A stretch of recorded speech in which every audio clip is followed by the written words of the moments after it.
Bienvenue sur le podcast de DevMania. Il y a deux types de langages, les langages informatiques et les autres.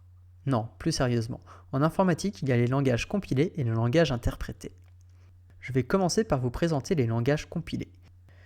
J'en ai déjà parlé dans un de mes précédents podcasts, mais je voudrais détailler un peu plus. Dans la famille des langages compilés, on retrouve le langage C, le C++ et le Rust.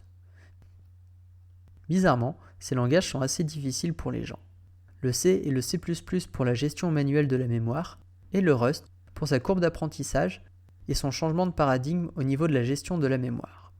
On peut aussi considérer ces langages comme des langages de bas niveau, c'est-à-dire que le langage est très proche de celui de la machine. De mon point de vue, ils ne sont pas de si bas niveau que ça. Si vous voulez un langage proche de la machine, je vous conseille de vous intéresser à l'assembleur. D'ailleurs, il est possible de convertir le C et le C++ en assembleur. Je me souviens de l'avoir fait pendant mes études, le but était de faire une grosse partie en C++ et d'essayer d'optimiser le code en assembleur. Bon, ok, c'était pour des cours de programmation de microcontrôleurs, mais ça reste quand même de la programmation. Une des caractéristiques des langages compilés est qu'ils auront une rapidité d'exécution très supérieure aux autres langages. De plus, en C, il est possible de savoir exactement le temps que mettra chaque instruction. C'est-à-dire que lorsque l'on déclare une variable, le code sera compilé en un certain nombre d'instructions machine. Et si vous regardez la doc de votre processeur, vous pourrez voir le temps pour une instruction. Si vous arrivez à connaître le nombre d'instructions de votre programme une fois compilé, vous aurez son temps d'exécution. Cela est très utilisé pour la programmation de microcontrôleurs car il est nécessaire que tout soit optimisé afin de consommer le moins d'énergie. Je sais que cela est possible en C++ et je pense que c'est aussi possible en Rust vu qu'il est aussi compilé. Un grand avantage du fait que ce soit compilé est la gestion de la mémoire. C'est vous qui allez gérer l'allocation de la mémoire pour vos variables, notamment avec le typage en C et C++, et on peut même aller plus loin avec les pointeurs. C'est d'ailleurs ce qui fait peur aux développeurs, car peu comprennent vraiment comment cela fonctionne. Pour faire simple, le pointeur permet de réserver une zone mémoire que l'on utilisera plus tard dans le code. Cela se traduit par une variable qui référence une zone mémoire et que l'on va manipuler en fonction de nos besoins. Cela n'est pas possible en Rust de par son paradigme de la gestion de la mémoire qui est géré d'une façon différente. De ce que j'ai compris, quand on utilise une variable, il n'est pas possible de l'utiliser sur la ligne suivante. J'espère ne pas dire de bêtises, car je ne m'y suis pas encore intéressé, mais c'est ce que m'a expliqué un ami qui code en Rust. Ce qu'il faut retenir des langages compilés est qu'il sera toujours plus rapide d'exécution et que vous pourrez gérer un peu plus la mémoire que les langages interprétés. Par contre, il y a certains défauts à ce type de langage. En général, il ne sera pas cross-platform. En gros, si vous compilez sur le système d'exploitation Windows, votre langage ne sera pas exécutable sur iOS ou Linux. Il faudra donc le compiler sur tous les systèmes d'exploitation afin d'avoir un exécutable pour chaque plateforme. Parlons maintenant des langages interprétés. Dans ce type de langage, on retrouve des langages comme Java, Python, JavaScript et Ruby. Il y en a sûrement plein d'autres, mais ceux-là sont les plus connus. Ces langages, contrairement aux langages compilés, ne sont pas transformés en langage machine. Ils vont être exécutés par un autre programme. Je pense que l'exemple le plus simple à comprendre est le JavaScript. Quand une page web arrive sur votre navigateur, il va souvent devoir charger un autre fichier qui est un fichier JavaScript. Ce fichier va être lu par le navigateur et le navigateur va exécuter le code. Il en est de même avec Java et les autres langages interprétés. Pour Java, ce sera avec ce que l'on appelle la JVM pour Java Virtual Machine. C'est un programme qui permet d'exécuter le Java. Après, Java est un peu particulier car il y a aussi une phase de compilation. Mais c'est quand même un langage interprété car il n'est pas compilé en langage machine. Je vais vous laisser vous renseigner seul sur Java car je n'ai pas trop expérimenté sur le côté JVM. D'ailleurs, le fait que ces langages ne soient pas compilés en langage machine met un peu en cause la rapidité d'exécution du langage. Et cela même si avec le temps, la rapidité d'exécution est sensiblement la même que pour les langages compilés. Il y aura toujours une petite différence car le langage est lu par un programme qui va interpréter les instructions et donc les transmettre à l'ordinateur.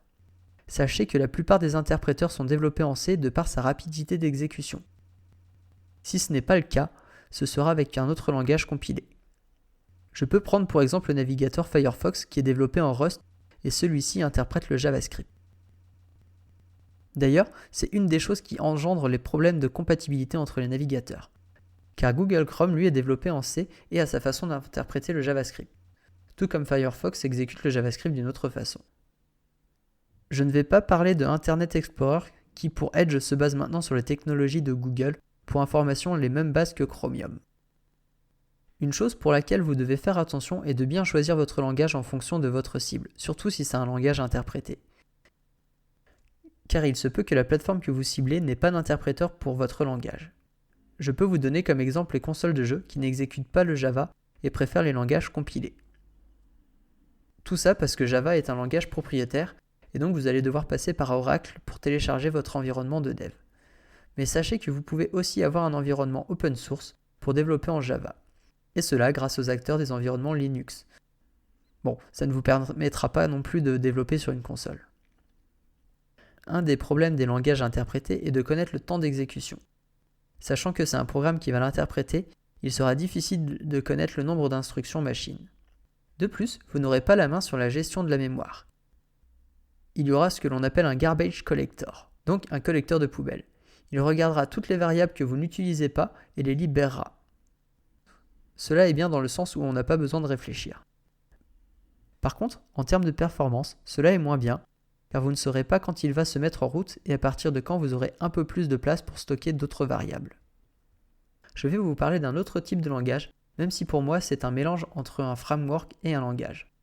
Car ils n'ont pas de nom précis, je vais les appeler les langages framework. Et dans ce type de langage, on retrouve TypeScript, React Native et Svelte. Je pense qu'il en existe d'autres, mais je n'en ai pas connaissance car je n'ai pas cherché. Je vais devoir vous en parler au cas par cas car ils sont assez différents, mais cela sera bref. Parlons en premier de TypeScript. Pour faire simple, TypeScript c'est du JavaScript mais avec un typage au niveau des variables et il sera compilé en JavaScript. L'intérêt de TypeScript est de pouvoir avoir des erreurs de compilation sur le type de variable, ce qui peut éviter beaucoup de problèmes en JavaScript qui est non typé. Par exemple, une fonction doit avoir un nombre en argument et vous lui avez donné une chaîne de caractères. Vous aurez donc une erreur à la compilation. De plus, TypeScript permettra d'avoir plein d'autres avertissements et même de simplifier la syntaxe JavaScript. Un autre avantage, vous pourrez développer avec les dernières versions de JavaScript et compiler pour une version antérieure afin d'être compatible avec de vieux navigateurs. React Native, lui, permet de développer sur mobile en JavaScript. L'intérêt de ce framework est d'avoir un seul langage pour Android et iOS. Mais il va beaucoup plus loin que les autres frameworks. Car lors de la création de l'application mobile, une partie du code JavaScript est compilée en Java pour Android et en Swift pour iOS. Ce qui fait qu'il est beaucoup plus rapide d'exécution que les autres frameworks qui font juste de l'interprétation de JavaScript, notamment grâce au WebView. Svelte, contrairement aux deux autres langages framework, compile des fichiers avec l'extension Svelte en fichiers HTML, CSS et JavaScript.